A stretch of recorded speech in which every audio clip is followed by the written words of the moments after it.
സത്യത്തിലൊരു സന്തോഷം കണ്ടു. കാര്യം ഈ യാത്രയുടെ ഭാഗമായിട്ട് നമ്മൾ എല്ലായിടത്തും നടന്ന സമയത്ത് കൂടുതലും പ്രായമായിട്ടുള്ള ആൾക്കാരെ അമ്മൂമാരെയൊക്കെ ഉണ്ട്. ഇവിടെ വന്നപ്പോഴാണ് സത്യത്തില് എന്താണ് ആദ്യം തന്നെ ഇവിടെ യങ്സ്റ്റേഴ്സ് മാത്രം ഉണ്ടായിരുന്നു, കുട്ടികൾ മാത്രമേ ഉണ്ടായിരുന്നുള്ളൂ. ബാക്കി എല്ലാവരും എന്താണ് ബാക്കി ആരുമില്ല, എല്ലാവരും യങ്സ്റ്റേഴ്സ് ആയിരുന്നു. പിന്നെ ഒരു അമ്മൂമ്മ മാത്രം ഉണ്ടായിരുന്നു, അമ്മ മാത്രം ഉണ്ടായിരുന്നു, അമ്മ മാത്രം ഉണ്ടായിരുന്നു. ഇവിടെ വന്നപ്പോൾ തന്നെ ഒരു സന്തോഷമായി. പിന്നെ നമ്മൾ നമ്മുടെ തന്നെ ഒരു ക്രൗഡിനെ കൂടെ കൊണ്ടുവന്നേക്കുന്ന കാരണം കുഴപ്പമില്ല. അപ്പൊ ഇവരോടാണ് പ്രത്യേകമായിട്ട് ഒരു കാര്യം പറയാനുള്ളത്. നമ്മള് ഇത് 295 ദിവസം നീണ്ടു നിൽക്കുന്ന ഒരു യാത്രയാണ്. അതായത് 3 കാറുകളിലും അതേപോലെ ഒരു ബസ്സിലുമായിട്ട് ചിന്മയ മിഷന്റെ 75ാം വാർഷികം ആഘോഷിക്കുന്നതിന്റെ ഭാഗമായിട്ട് യുവാക്കൾ യങ്സ്റ്റേഴ്സ് ആണ് ഈ ഒരു യാത്രയെ മുന്നോട്ട് നയിക്കുന്നത്. എന്നെ ഇപ്പൊ സുധീർ ചൈതന്യ, ഞാനുണ്ട്, ബ്രഹ്മചാരിയാണ്, അതേപോലെ അനുപമ ചൈതന്യജിയുണ്ട്, അതേപോലെ താരിണി ചൈതന്യജിയുണ്ട്. നമ്മളീ ഇതിന്റെ കൂട്ടത്തിലുണ്ടെങ്കിൽ കൂടെയും ഈ യാത്രയെ മുന്നോട്ട് നയിക്കുന്നത് ഈ ഓരോ യങ്സ്റ്റേഴ്സ് ആണ്. You please come here. Okay. Other UOVs also you just call them. Okay. ഇവിടെ ഇത് ശ്രീവിദ്യ എന്ന് പറഞ്ഞിട്ട്, ശ്രീവിദ്യ കോയമ്പത്തൂരിൽ നിന്നാണ്, എഞ്ചിനീയറാണ്.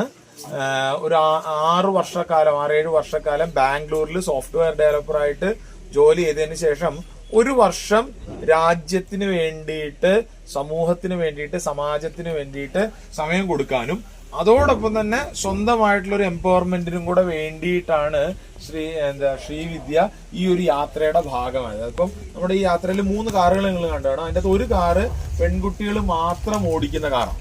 അതിലേക്ക് ആണുങ്ങളെ ആരെയും കയറ്റൂല. അവരാണ് ആ കാറ് മെയിൻറ്റെയിൻ ചെയ്യുന്നതും ഓടിക്കുന്നതും ഒക്കെ എന്താണ്, ഇവർ മാത്രമാണ്. ഓക്കെ. അപ്പൊ ശ്രീവിദ്യ ഈ യാത്രയുടെ ഭാഗമായിട്ടുള്ള ഒരാളാണ്. വേറൊന്ന് മോഹിത് ശർമ്മ.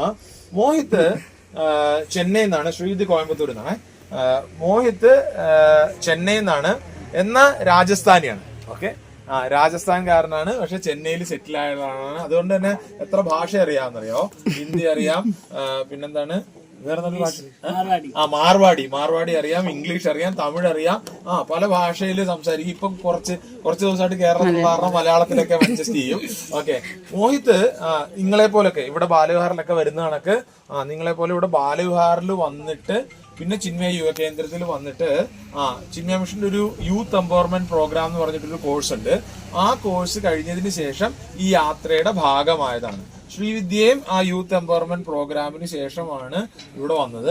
അപ്പം മോഹിത്തും ഈ യാത്രയോടൊപ്പം ഡിസംബർ 31-ാം തീയതി തുടങ്ങിയ ഈ യാത്രയോടൊപ്പം ഫുൾ ടൈം ഉണ്ട്. അപ്പം ഇവരൊക്കെ എന്താ ചെയ്യുന്നത് വെച്ചാല് സ്കൂളുകളിലും കോളേജിലും പോയിട്ട് ഇവർ കുട്ടികൾക്കായിട്ട് ക്ലാസ്സുകൾ എടുക്കും. അതാണ് ഇവർ പ്രധാനമായിട്ട് ചെയ്യുക. മാത്രമല്ല ഈ യാത്രയുടെ വേണ്ട കാര്യങ്ങളൊക്കെ മെയിൻറ്റെയിൻ ചെയ്യുന്നത് എല്ലാം എന്താണ്, ഇവരാണ്.